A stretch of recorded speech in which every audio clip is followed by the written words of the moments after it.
चलिए दोस्तों, आज हम प्लेट टेक्टोनिक थ्योरी के बारे में जानेंगे, यानी प्लेट विवर्तनिक सिद्धांत के बारे में जानेंगे।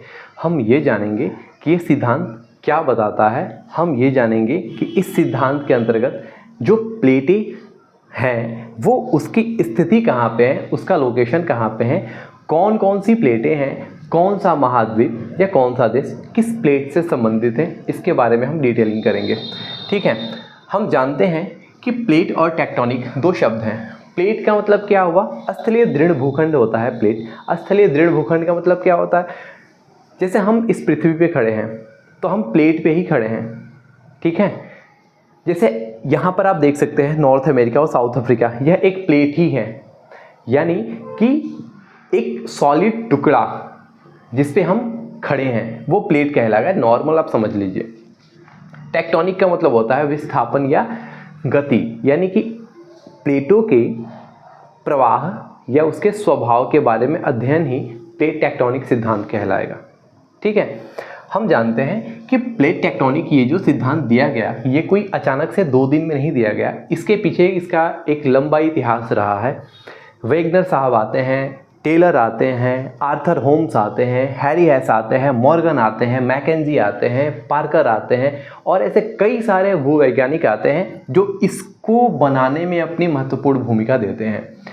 अब इसका मतलब ये जो थ्योरी आया यह कई थ्योरियों के मिलने के बाद यह थ्योरी विकसित हुआ। ठीक है, सबसे पहले हम देख लेते हैं वैगनर के बारे में, थोड़ा थोड़ा हम जानेंगे। वैगनर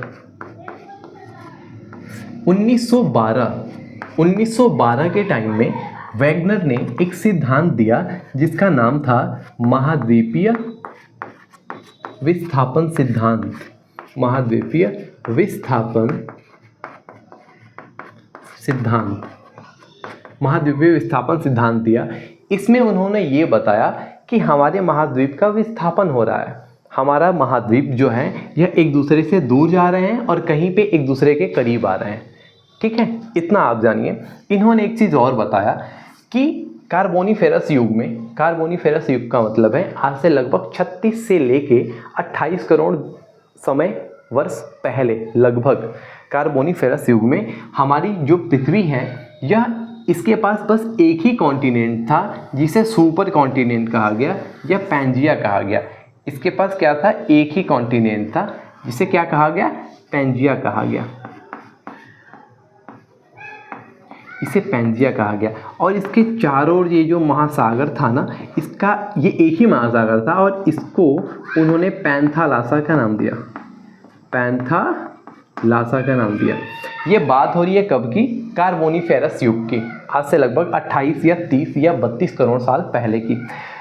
फिर समय ऐसा आता है कि पेंजिया टूट जाता है, पेंजिया का विभाजन हो जाता है 2 टुकड़ों में और ये 2 टुकड़े होते हैं, एक होता है अंगारा लैंड और एक होता है गोंडवाना लैंड। ऊपर का भाग कहलाता है अंगारा लैंड और नीचे का भाग कहलाता है गोंडवाना लैंड। यह कब विभाजित होता है? लगभग 20 करोड़ साल पहले। उस काल का नाम है ट्रियासिक युग। ठीक है, उस समय इसका विभाजन होता है। फिर एक समय आता है जो हम कहेंगे क्रिटेशियस काल, जो लगभग 6.5-7 करोड़ वर्ष पहले, मतलब ये क्रिटेशियस का अंतिम समय है। स्टार्ट तो 10-12 करोड़ पहले ही हो गया था वो। ठीक है, तो यह क्रिटेशियस काल में इस गोंडवाना लैंड का भी विभाजन हो जाता है और यहीं से हम देख पाते हैं कि इतने सारे प्लेट का निर्माण हुआ। ठीक, गोंडवाना लैंड का विभाजन कौन कौन से प्लेट में हुआ या कौन कौन से भूखंड में हुआ?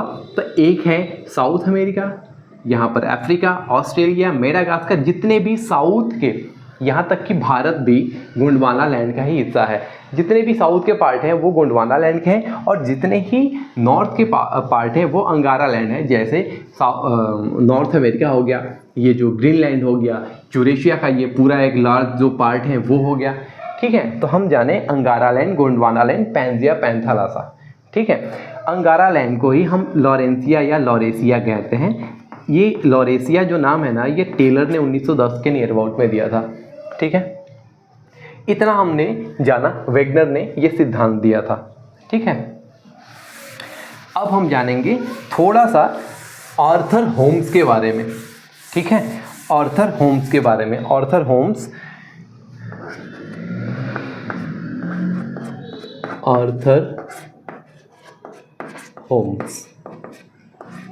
1930 के दशक में, या यूं कह लीजिए 1930 में ही इन्होंने एक सिद्धांत दिया जिसका नाम था संवहनीय धारा सिद्धांत। संवहनीय धारा सिद्धांत, जिसको इंग्लिश में कन्वेंशनल करंट थ्योरी भी कहते हैं। इसमें इन्होंने ये बताया कि ये जो प्लेट गति कर रही हैं इसके पीछे संवहनीय धारा का हाथ है। इसका मतलब ये हुआ कि अगर ये पृथ्वी का हम क्रस्ट मान लें, ये पार्ट, और ये पार्ट कोर मान लें, ये और ये मेंटल, ये क्रस्ट, ये मेंटल और ये कोर। उन्होंने कहा कि क्रस्ट के नीचे लगभग 100 किलोमीटर के एरिया में, 100 किलोमीटर क्रस्ट 0 से लेकर 100 किलोमीटर के बाद का जो एरिया है वो एस्थेनोस्फीयर का नाम दिया उन्होंने। क्रस्ट के नीचे यानी ऊपरी मेंटल को इन्होंने कहा एस्थेनोस्फीयर या दुर्बलता मंडल। एस्थेनोस्फीयर, या इसी को इन्होंने बोला दुर्बलता मंडल। दुर्बलता मंडल का नाम दिया। इन्होंने बोला कि ये जो दुर्बलता मंडल है इसमें रेडियो एक्टिव एलिमेंट्स हैं जो अभिक्रिया के दौरान बहुत हाई टेम्परेचर को ये क्या करते हैं, जन्म देते हैं। और वो जो टेम्परेचर से जो धाराएं निकलती हैं ऊपर की तरफ, जो चक्रीय रूप में चलती रहती हैं। चक्रीय रूप में चलने का मतलब है कि अगर यहाँ से धाराएं ऊपर निकल रही हैं, इसका हीट जो है ऊपर निकल रहा है, तो यहाँ पर तो लैंड एरिया है, तो यहाँ से लड़के ये फिर ऐसे आ जाती हैं, मुड़ जाती हैं, यानी कि ऐसे ये चक्रीय रूप में चलती रहती हैं। लेकिन होता क्या है कि ये धाराएँ कभी कभी इतनी मजबूत हो जाती हैं कि पृथ्वी के टुकड़े कर देती हैं, और वही कारण बनता है प्लेटों के निर्माण का। ठीक है, तो संवहनीय धारा सिद्धांत आप समझे। अब थोड़ा सा हम जान लेते हैं कि एस्थेनोस्फीयर क्या है। इसे मैग्मा चैम्बर भी कहते हैं। मैग्मा चैम्बर मतलब कि जहाँ पे मैग्मा रहता है। ठीक है, स्थल मंडल के बारे में हम जानते हैं। स्थल मंडल जो होता है यह crust plus upper mantle, upper mantle को हम क्या कहते हैं, स्थल मंडल कहते हैं। ठीक है, ये जो अपर मेंटल का एरिया है इसी को एस्थेनोस्फीयर कहा गया है, जो प्लाज्मा की अवस्था में है। ठीक है, यहीं से रेडियो एक्टिव एलिमेंट्स क्या करते हैं, अभिक्रिया के स्वरूप टेम्परेचर को जन्म देती है, जो कि जिसका टेम्परेचर लगभग 1200, 1300, 1000, 1500 डिग्री सेल्सियस तक चला जाता है, और वही कारण बनता है प्लेटों की गति का। इन्होंने ये बताया। ठीक है, अब हम आते हैं प्लेटों के बारे में जानते हैं। एक चीज़ और देखते हैं कि एक और महोदय आते हैं जिनका नाम है हैरी हेस। हैरी हेस ने लगभग 1960 या 61 में एक सिद्धांत प्रस्तुत किया जिसका नाम है समुद्र नित्तल सिद्धांत, या समुद्र नित्तल प्रसरण या प्रसारण सिद्धांत। Sea floor spreading. इन्होंने क्या किया, इन्होंने ये बताया कि ये जो सी का फ्लोर है ना, ये भी फैल रहा है।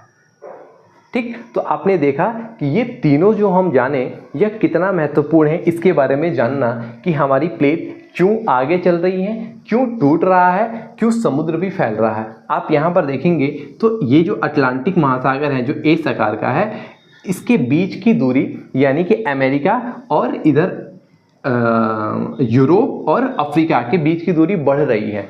इसका कारण क्या है कि सी फ्लोर स्प्रेडिंग, मतलब कि हमारा जो समुद्र तल है वो स्प्रेड मतलब वो फैल रहा है। ठीक है, इतना हम लोगों ने जाना।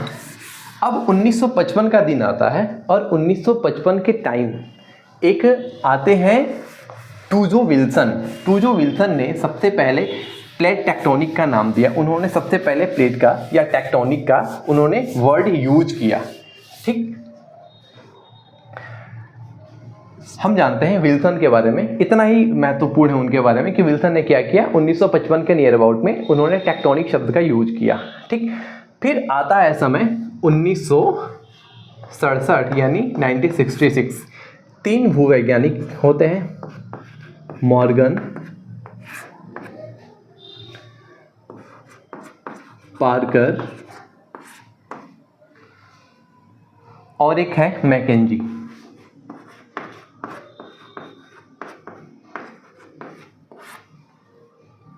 मॉर्गन, पार्कर और मैकेंजी, इन तीनों ने 1967 में प्लेट विवर्तनिकी के बारे में विस्तार से समझाया।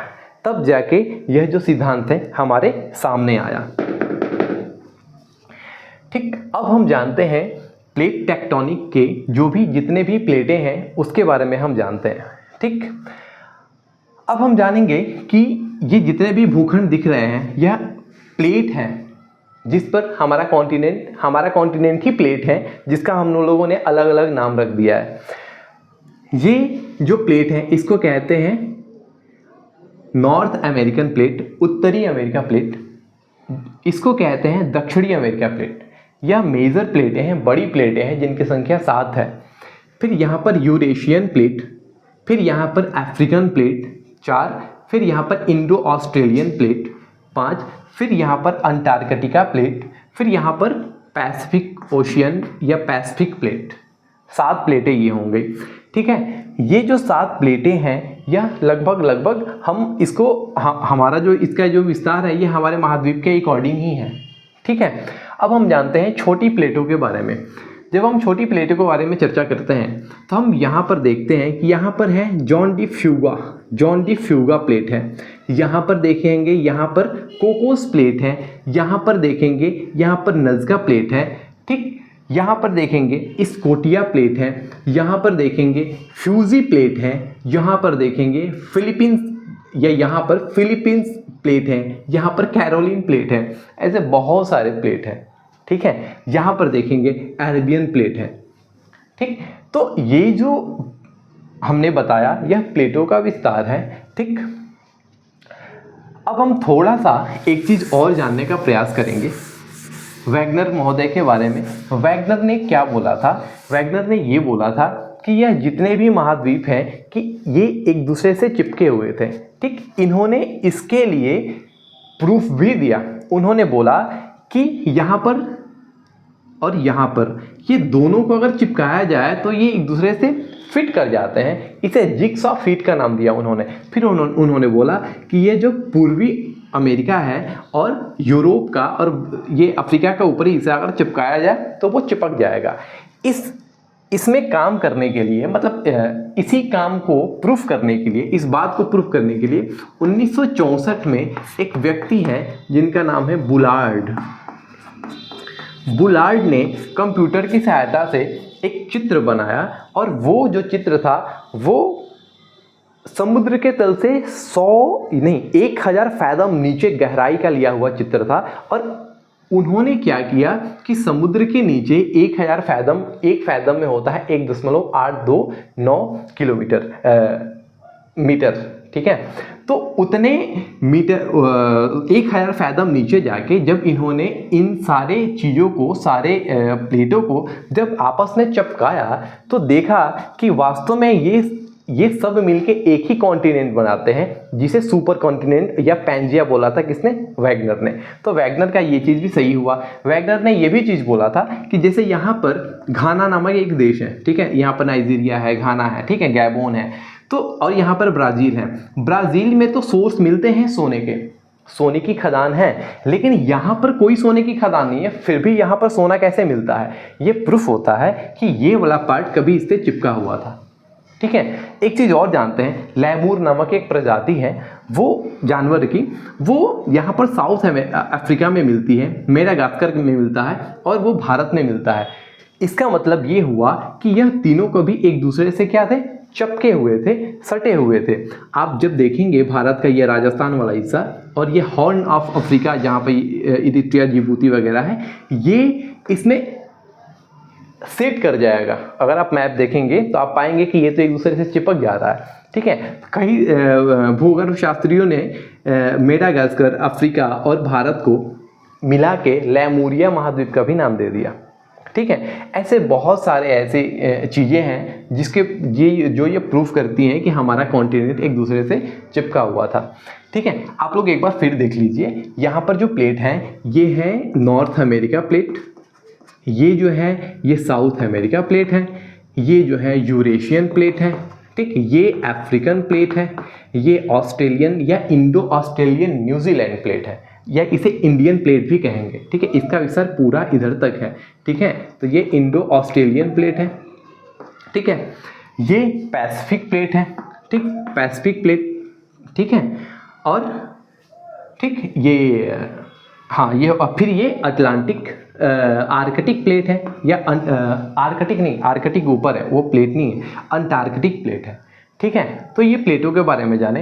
अब लघु प्लेटें आपको बताया मैं कि ये जो है नज़का प्लेट यहाँ पे है, नज़का प्लेट यहाँ पर है, ये जो है ये कोकोस प्लेट है, कोकोस प्लेट है, यहाँ पर है जॉन डिफ्यूगा प्लेट है, ठीक है। ऐसे करके ये बहुत सारे प्लेट हैं। मैंने ये बताया फ्यूजी प्लेट जो ऑस्ट्रेलिया के नॉर्थ ईस्ट में है, फिर उसके ही नॉर्थ ईस्ट में कैरोलिन प्लेट है, अरेबियन प्लेट यहाँ पर है, ये लघु प्लेटें हैं।